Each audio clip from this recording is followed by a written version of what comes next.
take some of that granulation and sneak up on the turquoise.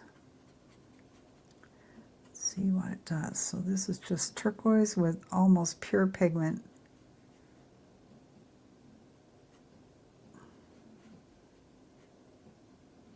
I'm gonna get some more.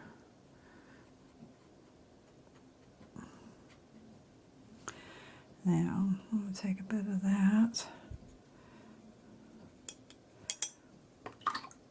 Take a dab on my mothercolor. There we go. And we'll put it over here. So I put a bit of the mothercolor in that one.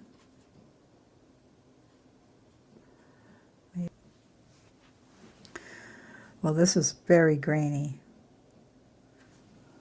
It's really cool, but not so much in these up here. So maybe the thing is to get your pure pigment and use this to wet your paper.